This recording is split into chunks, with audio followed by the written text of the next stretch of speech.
Sid Garza-Hillman, welcome to the Health Coaches Podcast. I'm happy to be here, Howard, and we're going to pretend like we just didn't have a 20-minute conversation. Oh, well, we could have it again. Okay, let's do that then. Yeah, we were just warming up, you know. Yes, we were. Yeah. Nobody wants to see the rock star like doing, knee bends, and tuning his guitar. Exactly. Right. Yeah. Now we're ready to go. Yeah. So I'm reaching out to you because you are one of my teachers in terms of how you get people to change behaviors. So why don't you start just by introducing yourself and what you do, what you've done, and for context. Well, I am a certified nutritionist, and now, Howard, you don't know this about me, but I'm now a certified running coach. So I'm starting to take on that whole thing and really, incorporate it all into one thing. I'm studying to become a certified running coach. I did it. Once we went into quarantine, I was doing sort of at night and doing what I could, and then all of a sudden, since I was sheltering in place, I was just devoting hours a day, and I got it done in like 2 months, and took the exam, got a 97%. By the way, hate to toot my own horn, but good Lord, 97%. Is that considered good where you come from? I think in California that's like a B minus. Oh, nice. And so so I feel good about that. Congratulations. Thank you. And I am exploring insurance options at the moment. I haven't launched the business of it side yet, but I'm getting kind of set up to do that. Anyway, so that's that. And I've written a couple books. I have a 12-week online program called smallsteppers.com where I teach people my approach to habit change and behavior and all those kinds of things that you and I are highly invested in. And I direct an ultra marathon called the Mendocino Coast 50K, which is missed its year this year, unfortunately, because of the coronavirus. But I think my buddy Karen did it last year. That's right. Yeah. She was crowing and complaining at the same time. Yeah, it's a great race, but it's not the hardest race, but it's medium, I would say. And I work at the Stanford Inn. I run the wellness programs director at the Stanford Inn and Resort in Mendocino, and so that kind of wraps everything up. Okay, so here's what I'm curious about a little bit. So when people come to you, they come to Small Steppers.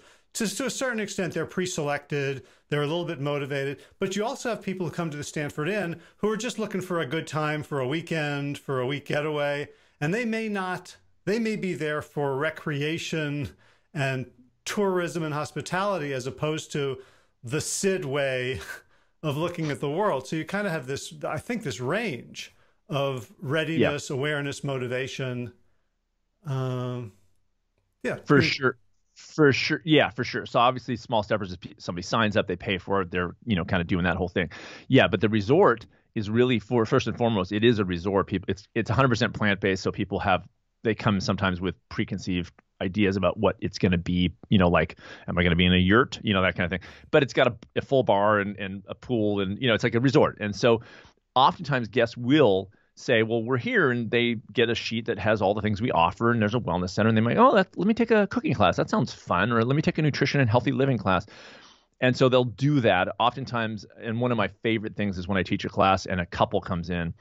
If it's a man and a woman, that oftentimes, not often, but I would say 40% of the time, I clearly understand that one of them does not want to be there and one of them totally wants to be there. And for some reason, 100% of the time so far, the woman wants to be there and she sort of dragged her. I've had a woman where I was teaching her and her husband was there. He was in the room though. He didn't want to come.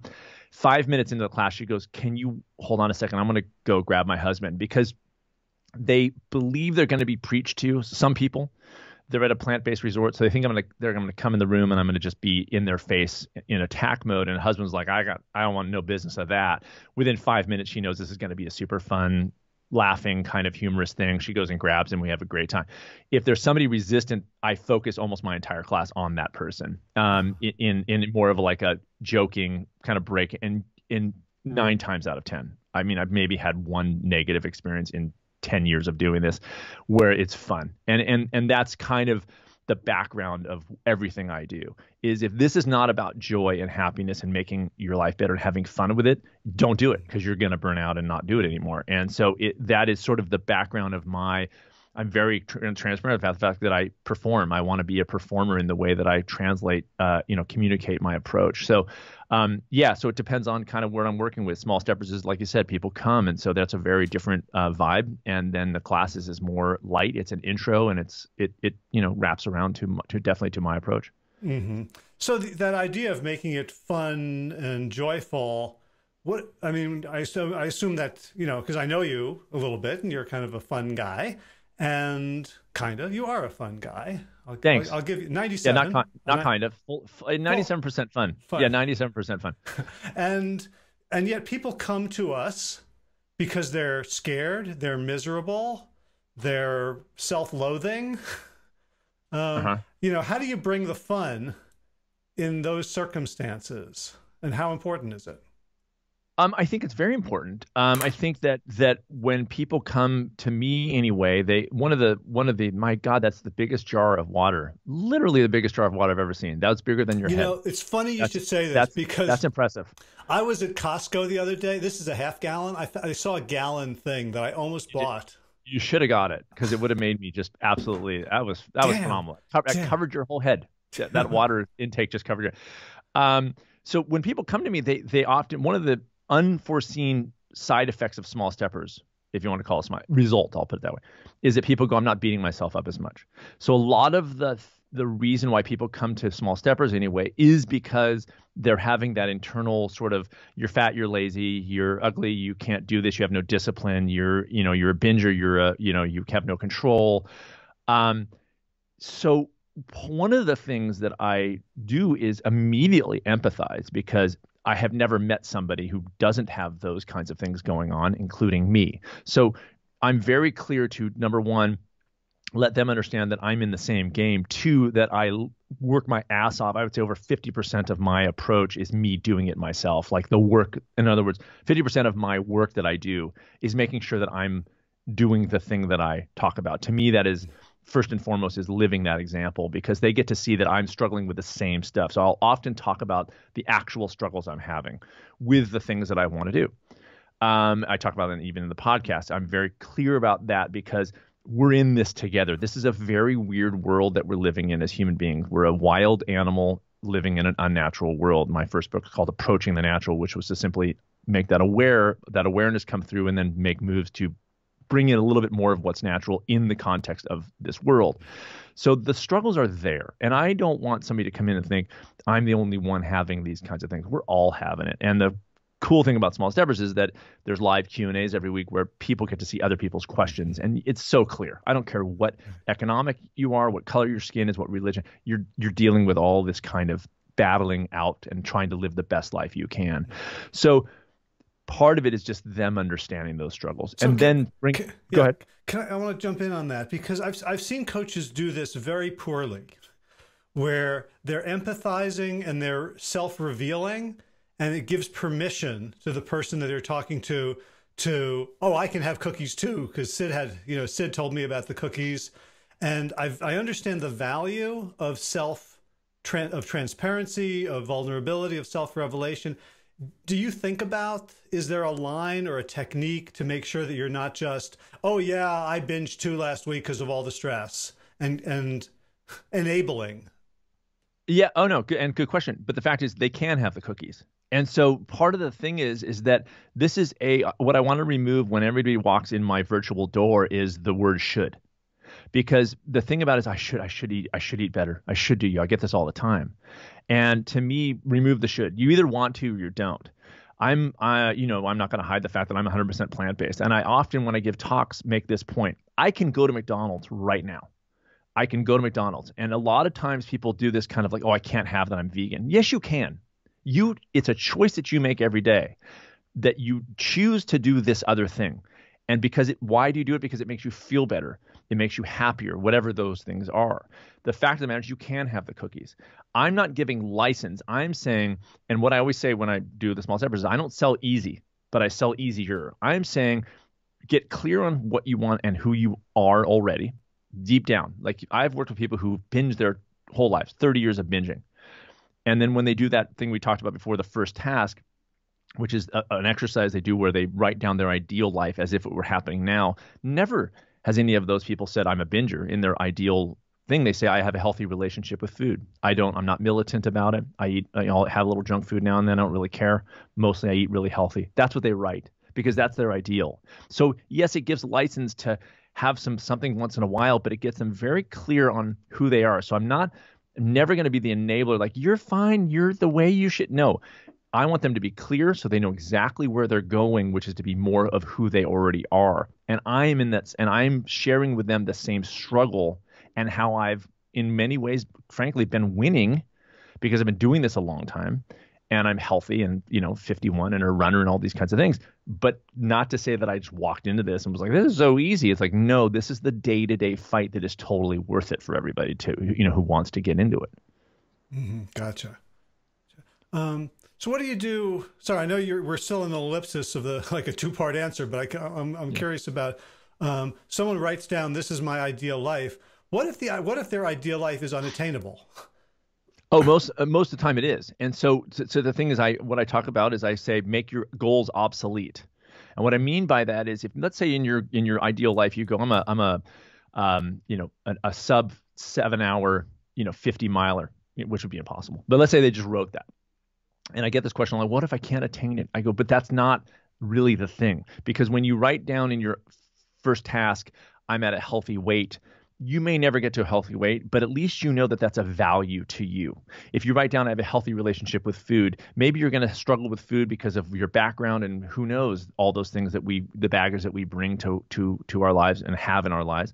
But it's a beginning of a process where then you can start to add in things in your life that are more in line with that value. So in other words, if you wrote, I'm a sub 2 hour marathoner, but you're 60, the chances of that are probably slim, especially if you're not exercising at all, which can happen when you write that ideal task. In your reality, you may not be exercising, but you can then say, well, that's a value to me.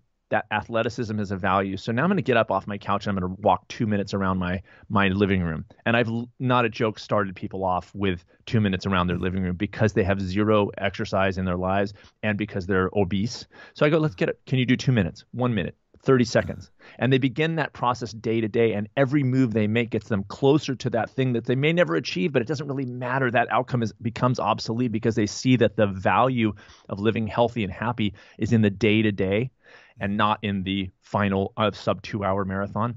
And so that's just how the process evolves. That's why my program is 3 months, by the way, because it sort of all unfolds and unwraps over that time. And then they finally realize, oh, this isn't really about the goal. This is about what I do, the little stuff. I just did an interview with a guy and he goes, I tell people it's the little victories. And I was like, I'm totally stealing that. And I really like it. It's like the little victories. That's what adds up to happiness day to day.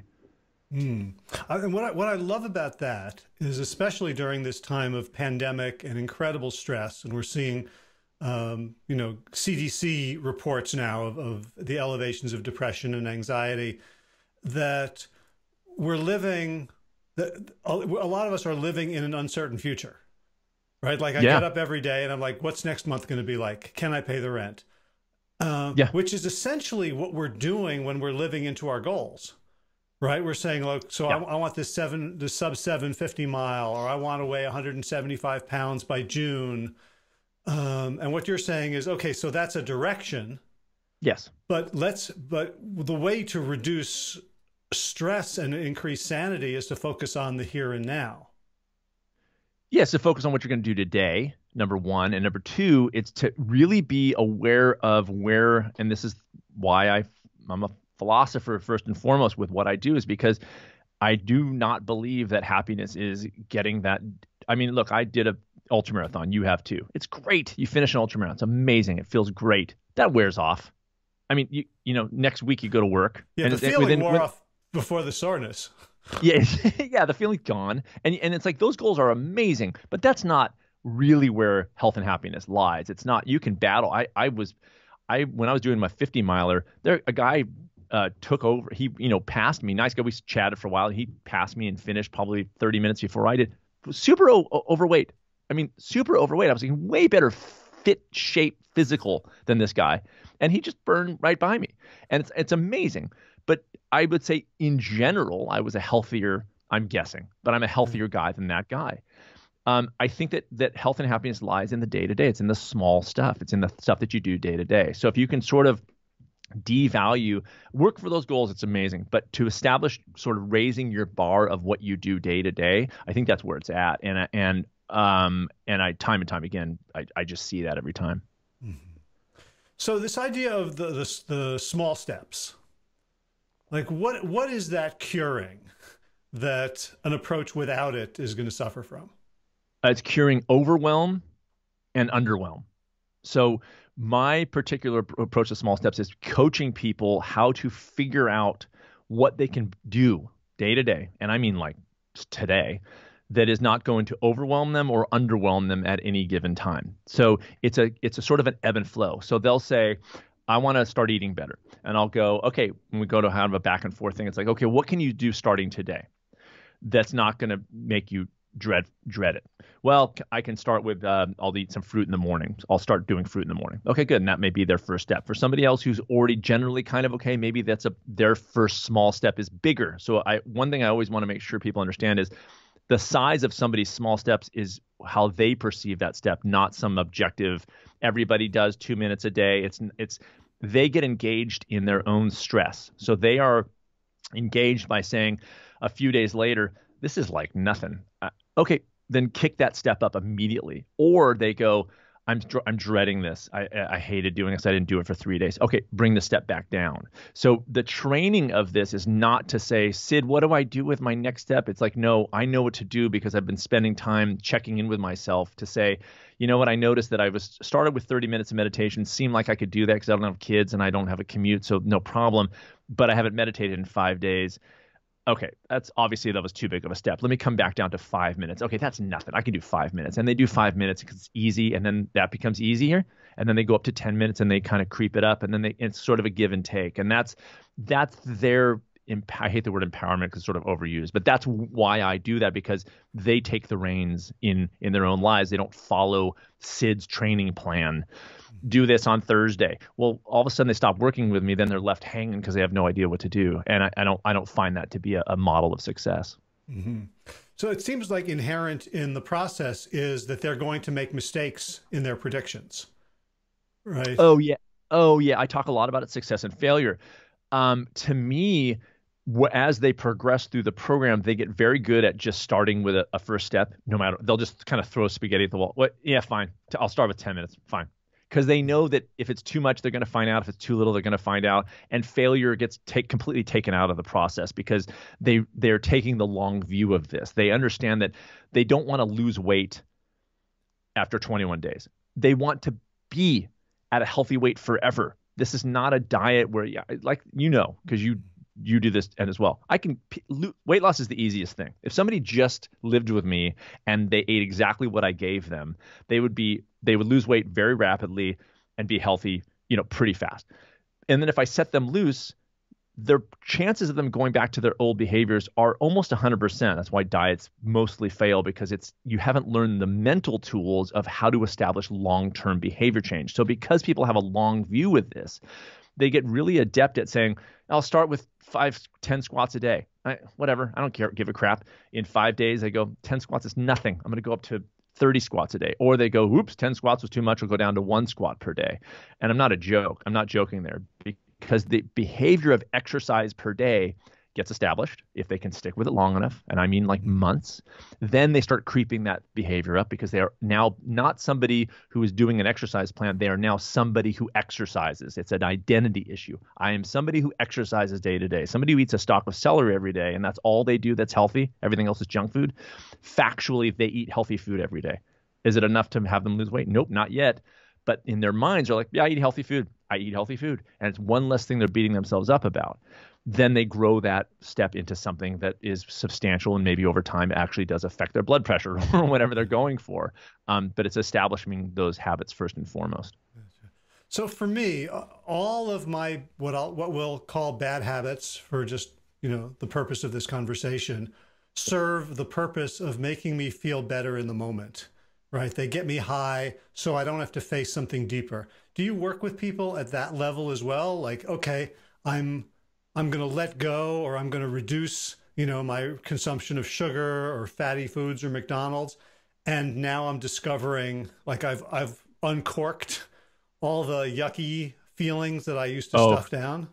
Oh, good Lord. I've had experiences where I'm not a psychologist, so this is what I do in terms of habit change and healthy eating and, fitness and things like that. But I'm not a psychologist. But boy, if somebody launches in, and I'll tell you why I do not do this at all anymore. But in the beginning, before I launched Small Steppers and so I was formulating, like even before my first book, I did that sort of like, don't do this. And when they would stop doing the thing that would distract them from the issues, I saw some crazy stuff. I saw some, where a woman I was working with was trying to eat better. She was living at home still with her mom, and her mom was like, "Here, do you want to try this? Do you want to try this? Do you want to try one?" And she would like put junk food out on the table on purpose because the mom was so threatened by what the daughter was doing, even though the daughter didn't even, she wasn't telling her mom to do it.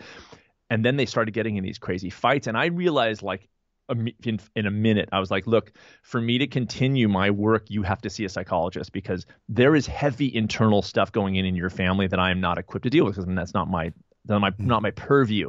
But clearly the food was a distraction from those deeper issues. And I said, for me to continue, like, you have to have support in that fashion. Just like if somebody came to me with cancer or something, I would go, I'm not a doctor, so go see a doctor. Like, I'm a nutritionist. I can do the thing that I do. I'm very clear about where my lines stop and start. With that said, I am now squarely in the I do not tell anybody to not do stuff. And here's why. Because if you focus, I always say health and happiness don't like a vacuum. If you say, I eat Snicker bars, and I just can't, God, I hate Snickers. I'm going to stop eating Snicker bars. If they're not equipped with what they're going to do instead, they're going to lose. They're going to go back to the Snicker bars because, like you said, oftentimes it's the food that we're eating or the so-called bad behaviors are because it's a mask of something we don't want to deal with. If we don't deal with the other stuff so that we don't need the Snicker bar as much. So where I come in is to say, I would literally say this to you, Howard, if you came to me and said, look, I eat like 10 Snicker bars a day, what do? I go, for now, let's keep eating this 10 Snicker bars. And I'm not kidding. I go, let's keep eating this 10 Snicker bars. Just eat that. Because they want me to tell them not to. Then they focus their whole brain on what they're not doing. I'm not eating Snicker bars. I'm not eating Snicker, but I'm going, but what are you doing? So we keep eating the Snicker bars. Then we go over here and we go, okay, let's small step into a little journaling. Let's small step into a little deep breathing. Let's small step into even a little healthy eating. Keep eating the Snicker bars, but maybe bring in some vegetables, have a side salad with whatever you have, little kind of inroads. And all of a sudden, I call it the mental real estate kind of shifts. Like all of a sudden, you're not thinking about what not to do. You're thinking about all the good things that you're doing. You're learning what true self-care is about. It's not discipline and kicking your own ass all the time, no pain, no gain. It's actually really about care and joy, like I said, joy and happiness to start this thing out. Then all of a sudden, the shift occurs, and I've seen this time and time again, maybe not with everybody, but I've seen it a lot, where they just go, I had a woman once who was so self-proclaimed addicted to candy. She goes, people bring candy into the office, and I can't stop myself. I have no control. I said, okay, we'll keep eating that candy. What? I go, keep eating it. For now, when it comes in, I literally binge it. I don't care.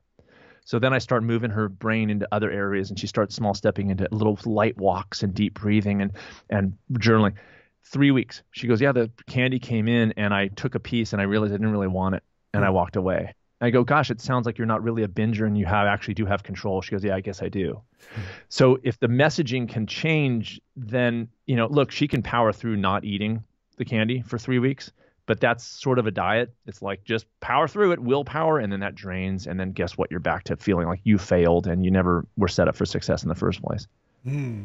Yeah, it's interesting because I think there's a lot of similarities in our approach, but I think I have much less clear boundaries about moving into not therapy for someone who's like, clinically, like I'm worried about them, but I feel like everybody has stuff that we're stuffing down with addictive behaviors. And so if I said I can't work with you unless you, like, I wouldn't have any clients if I'm unwilling to go there. And what I find is, while I certainly would never tell anyone to stop eating the Snicker bars, right? Like, but I would ask them, like, what do you want your relationship to the Snicker bars to be? And they might say, I have 10 a day, and they want, and they want to go down to 0. Say, well, how confident are you that you can do that? Really? Yeah. Like, not. But I still would want them, and this is really, it's interesting because I'm listening to your approach and I'm thinking like, I kind of want to try this. But what I would do is have them pick one time when they're going to hold off on the Snickers bar to see what comes up, as an experiment, to see what are the thoughts, what are the emotions, what are the physical sensations that they are stuffing down.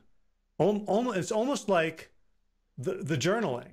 But I want them to have information about their relationship to the Snickers bar. But I can see, I'm really curious about your approach about not even trying to get them, like giving them total permission to pursue this bad behavior while messing with their context. Yeah, I would say that I am totally interested in them learning that information too. I just don't do it as directly. Mm-hmm. So I get to that information every time. They get to that information, more importantly, every time, because they're getting into journaling, because they're sort of deep, one deep breath every hour is a common small step, and that kind of increased awareness. They will then all of a sudden realize, what is the context with me in the Snicker bar? Like, why am I going to the Snicker bar? Oh, it's because I had a shitty day at work or whatever, and so they understand quickly, because they're bringing in these other things. So your and my goal is exactly the same. I just don't tackle it maybe as directly. I don't say at 10:30, don't do the Snicker bar and see what comes up. I go, again, it just depends on the person. Typically for me, I want to see, they want sort of the weight to come off. They feel crappy about the Snicker bars. They feel crappy about their so-called lack of self-control. I want them to sort of like, okay, leave that for now. We're going to get to it. We're going to get to it as well. You're going to get to it. We're just not there yet. Mm-hmm. Oftentimes, before I launched Small Steppers, I was working with private, client one-to-one. They would come to me 9 times out of 10 for food because I'm a nutritionist. And oftentimes that would be the last thing I talk about. Can we talk about food diet? I'm not there yet. We'll get there. We'll get to the diet. Because the food is not, if I just go here, eat these things, that's a diet. But they're not eating junk food because they don't know better. They're eating junk food, like you said, because of why we all do this, because it's a distraction from a bad day at work or a relationship issue or all those kinds of things. Now, the time that I told that person, I need you to be in a psychologist, is because it was so heavy that clearly it was out of bounds for me. I'm not going to negotiate the relationship between her and her mother. I'm not trained for it. Right. But for most people, it's more subtle. It's more like they're just not doing as much as they want to do. And I'm very comfortable in that arena. It's just that there's a line where I go, oh, the reason why you were eating Snickers is because you have an abusive marriage. That ain't my bag. Like, good for you to have that knowledge. Now get help so that you can continue your quest to live better. But that's going to be about you dealing with your marriage. So I just have a kind of an internal, governor to be like, oh, that's it. Okay, I'm not there yet. I'm not there at all. So that's kind of where I'm at. But yeah, I want them to have that information as soon as possible. I just don't go as directly. I kind of take the weight off their shoulders, get them doing things, seeing what accomplishing things day to day feels like. What is it like to exercise every day? And they may be only doing a minute around the living room. But what's that feel like? Every minute that I exercise, I don't have to think about what was stressing me out so much because I'm doing something about it. I don't want them to get very addicted to that feeling of accomplishment day to day. Got it. And I love this difference and distinction between us because, if everyone I talked to did the same thing I did, then there would be no need for any of you. So that's right. it would just be What Howie Thinks podcast. Yeah. Yeah. And I as I'm thinking about people that I've worked with, there are people who would have benefited from your approach and people who I think would benefit more from mine. And so for all the coaches who are out there listening, know that, if you're studying with me, like I teach coach training, that you don't have to be like me. Yeah, that's right. I mean, people often ask me, like, well, how'd you start and what do I do? I go, one thing I always tell people is start making moves in your own life to be healthier and happier. Because what's going to happen is you're going to figure out an approach, number one, and number two, you're going to know the struggles that come with that approach. So that's why like I said, I'm always keen to live my own approach because I get to see as a human being in the world what comes up about this stuff. Like really what I get to ask the question to myself of, I documented this in my second book, Raising Healthy Parents, which is, if I walk in the door irritable, pissed with my stupid phone in my hand and I can't be with my kids and my wife because I got to check my email incessantly, I get to see what I did to do to take care of that, to be more of who I actually am, because I don't think I'm that guy. And I get to see what struggles come with that. And then I get to see how I won that round. And that how I don't win it 100% of the time also, so I get to win it most of the time, and why I do those things. And so it's the intricacies of those things that help shape a health coach so that there's an authenticity there.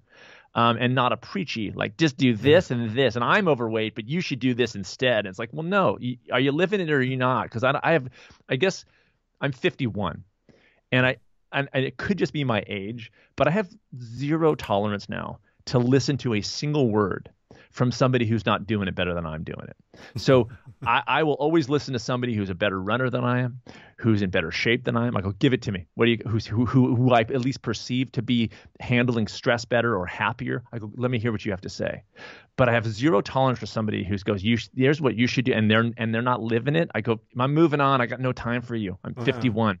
And so to me, living the example and being first and foremost as a health coach, I think goes the longest way and people may not perceive me as in better shape than they are. Then they shouldn't come to me. They should go to somebody who they go, I think that guy or girl's doing this better than I'm doing it. What do they have to say? Let me see how they're doing it. And I think that's a very reasonable approach to finding someone to work with.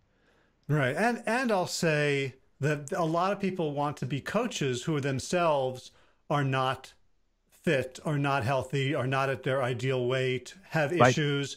And I don't want them to not go on the journey, right? Because as you're talking about the goal, like it's not like there's this goal of like, I need, the hourglass figure, or I need the sub-3 marathon. It's, are you in the fight? Are you in the arena? I agree with you.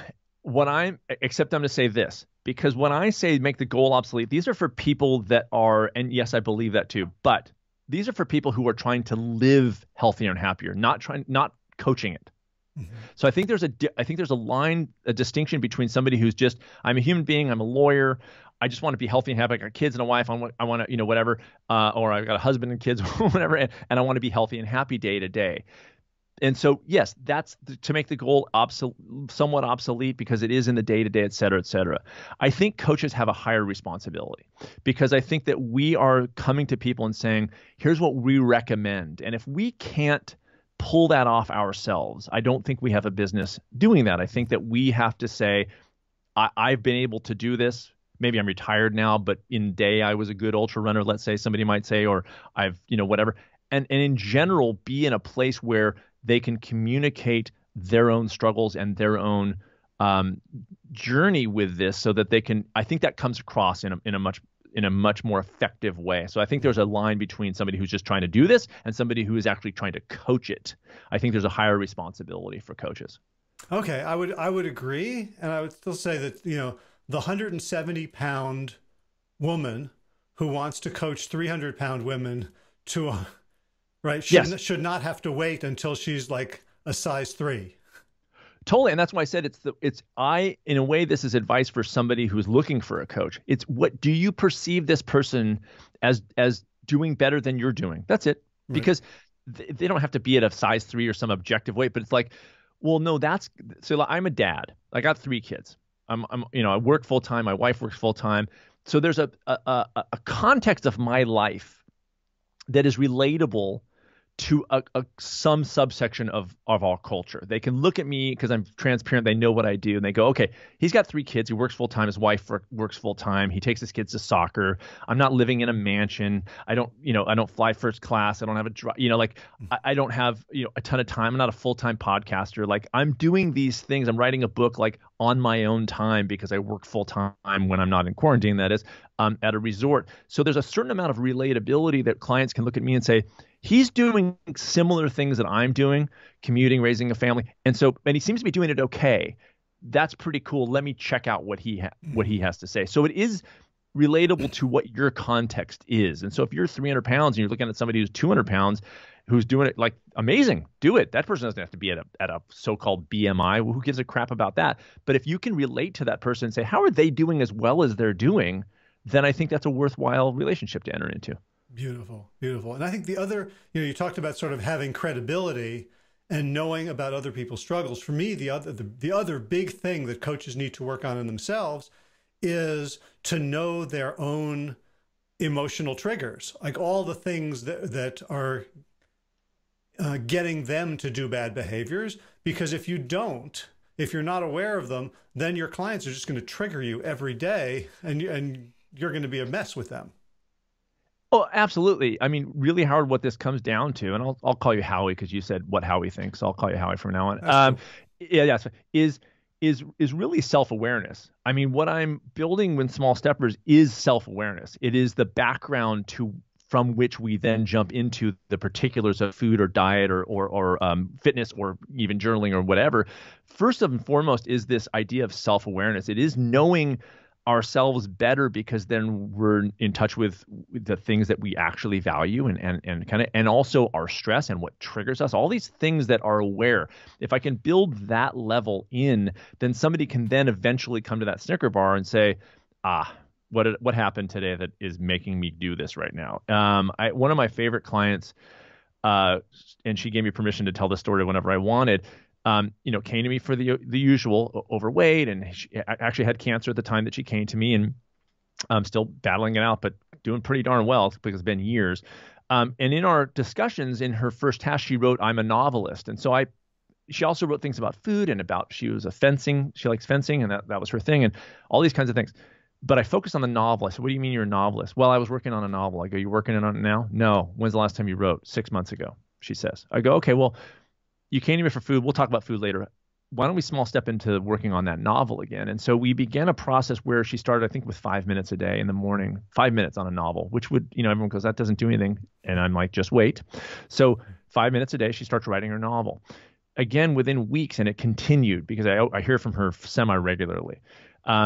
She wrote 75 pages of it last year. So she began this process where it was and I luckily kind of lucked into this, like, oh, this is the thing. So within weeks, she said, I walked into my house at the end of the day. She had a job that she didn't really particularly like, but she walked into the house at the end of the day, goes into the kitchen where she always snacks because she doesn't like her job. It's a crappy day. She comes home, snacks, boom. She goes, these are her words: "I walked into my kitchen to snack, and I realized I had other things on my mind."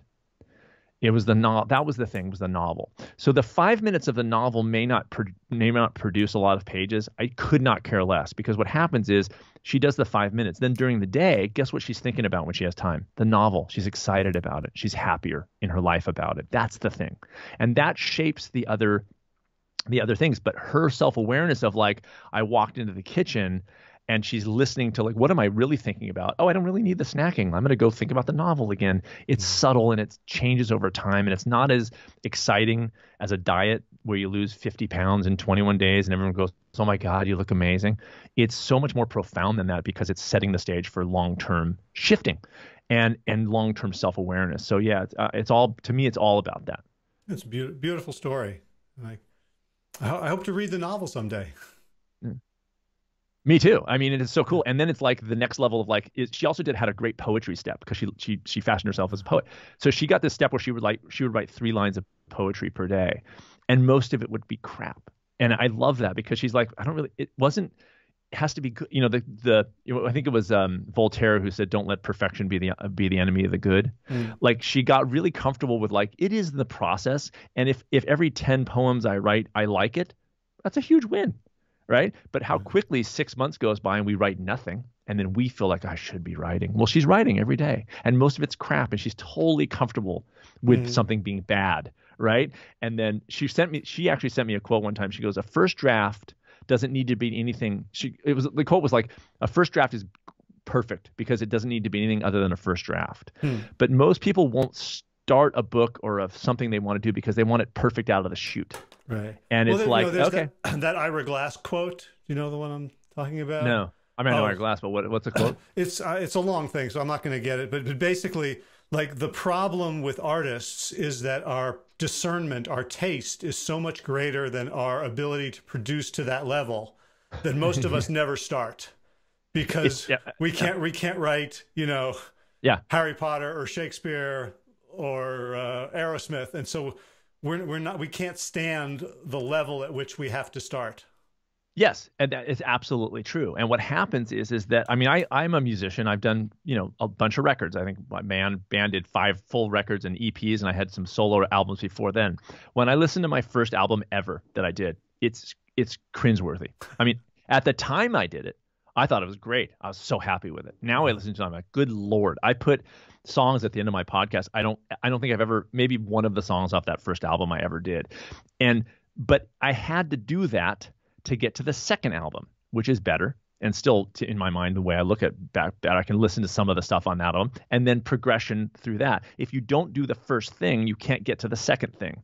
So that is why the discussion of failure and success really comes up. It's like, is it a failure to do a bad first draft or even a horrible book? Or is it an absolute success because you wrote something and now you can move on to the next thing with more experience in your, I call it the arsenal of experience. You have now this other thing that you did, and you can now do this, and now you've learned, and now you can move on.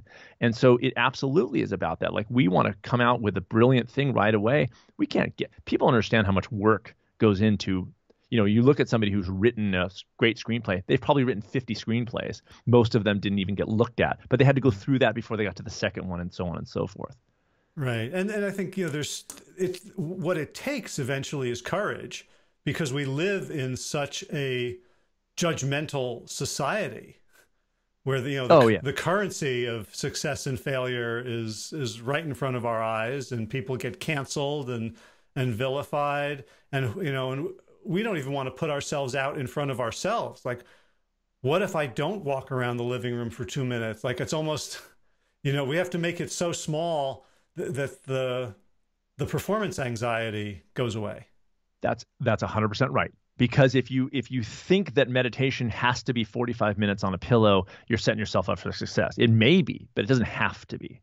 And so if you can get comfortable with the action, like, to me, it's all about the acting of it, doing the thing.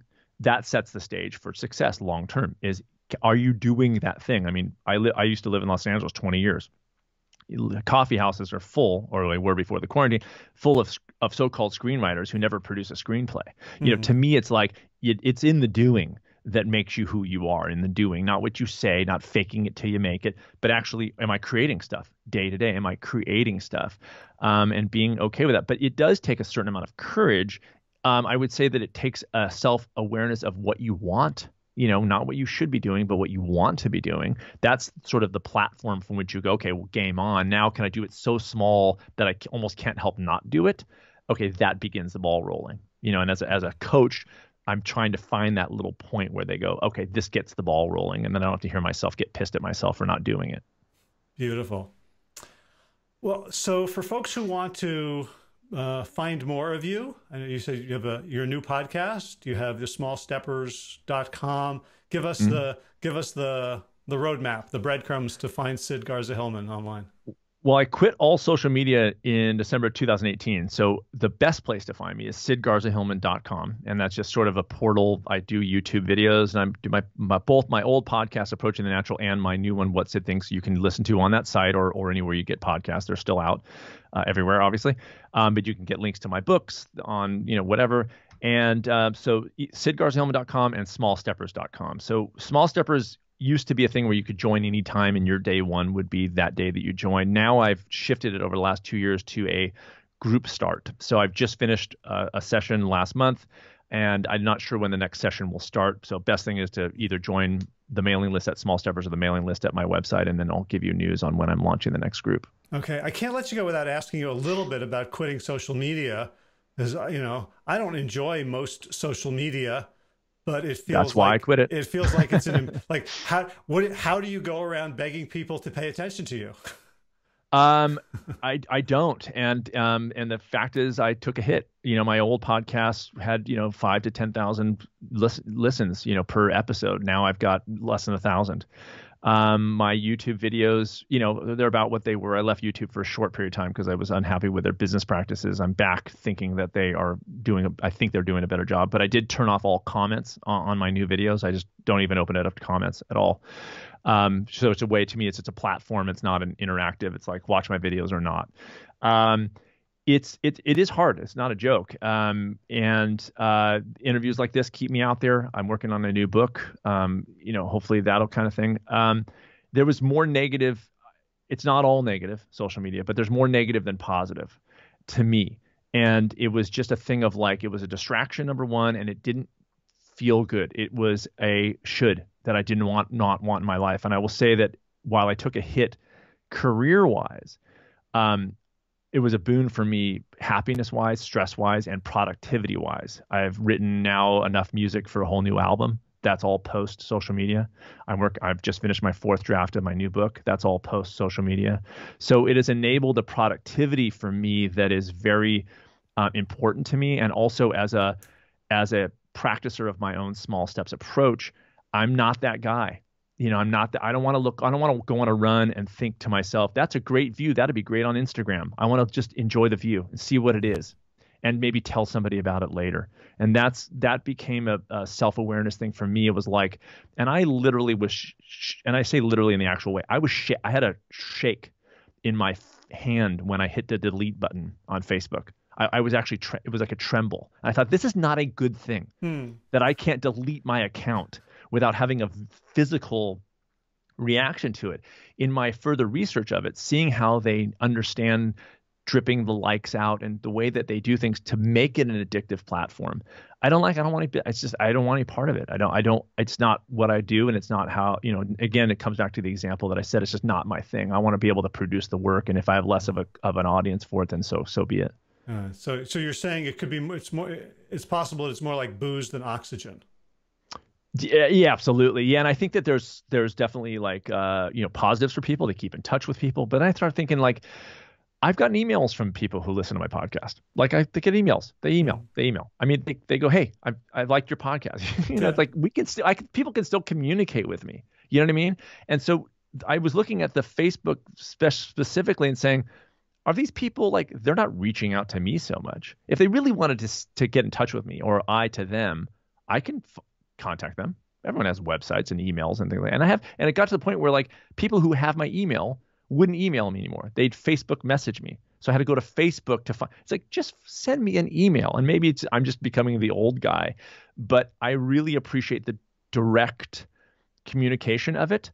And I wanted to just promote that, and anybody who's game, great. And if they're not, then fine too. And that's what that is. I'm in touch with friends that are important to me. And I had to sort of make a choice, like who's actually in the game of my life, and then be in touch with them more and in a higher quality way. Okay, cool. Well, I love that you're opening the possibility for folks to question whether this thing that we lean on so much is necessary. Yeah. Yeah. I mean, it's the question of our time, especially now with, Twitter putting a fact check button on, certain tweets and Facebook saying, we're not the arbiter of information. We're just the platform. And yet they have a very direct effect on what they're allowing and not allowing. It's a lie. And I think that I just realized, like the animal industry, I just didn't want a part of it. It's like, that's a business I do not want to be a part of. And I talked about it in my podcast when I did it, which is we're almost as much at fault about this as we demand things for free. So we go, I'm not paying for Facebook. And Facebook goes, but I got to make money. And YouTube goes, I got to make money. So I'm going to funnel people to more and more raunchy videos because it'll keep you clicking. And we go, YouTube's bad. And I go, wait a second, you're asking for free and they need to make money. So what do you think they're going to do? They're going to keep you coming back. Right. So we need to take responsibility and actually trade value for value. I did a chat room. I have a chat room for small steppers. I pay for it on purpose. I just go, I'm going to find something I'm paying for it. There's 1,000 free chat rooms. I'm like, no, let me pay for something, because then they keep the data correct and they keep it private and they make these, here's what you get for your money. Mm-hmm. So I'm sort of playing with that idea of like, I don't want stuff for free anymore. And people shouldn't want so much for free. Let's pay for the things that are value so that we can go buy toothpaste and get toothpaste. You know, it's like that should apply to everything that we do. Let me give you some value and I get value back, and I have expectations that are attached to that. And I think that's reasonable. I agree. It sounds like an exercise in self-awareness and self-responsibility, which is just an extension of the work you do. Yeah, I mean, that's what it is. You know, like I have Patreon. I don't have a lot, but I have people who kick in some dough on Patreon, and I really appreciate it. It's like, you know what, that they don't have to do that. It's pretty cool. So I sort of pay that forward wherever I can too. Cool. So, what's your Patreon? Sid Garza-Hillman. Just okay. And that's Garza or ZA for the people who live for the non-Americans. Garzahillman. There's a hyphen, you know, in my actual name, but anywhere online like Sid Garza-Hillman, there's no hyphen. It's just Sid Garza-Hillman, one thing, and that's Patreon too. Cool. All right. So folks, check that out too. Yeah, well, thanks. So Sid, thank you so much. It's I didn't realize you were off social media, so I didn't realize like this is such a special way to get a hit of Sid. Yes. Yeah, it is. It definitely is more isolation in a way, but more thoughtful. So and this is like, I love this stuff. Like, I love talking to you. Like, I love deeper conversations. That's why I love podcasts so much, because they're free form and they're long. And so I want more of this. I don't like sound bites. I don't like 140 characters. I like this exchange of ideas. It's the stuff that is like the most exciting to me. Cool. Have you ever thought about teaching coaching? I have. If Small Steppers ever got to the level that I wanted it to be, a couple people have approached and said, hey, can that something? And I said, you know, if Small Steppers like balloons, I would love to like actually train coaches so that I didn't have to do 100% of it. I'm just not there yet on it.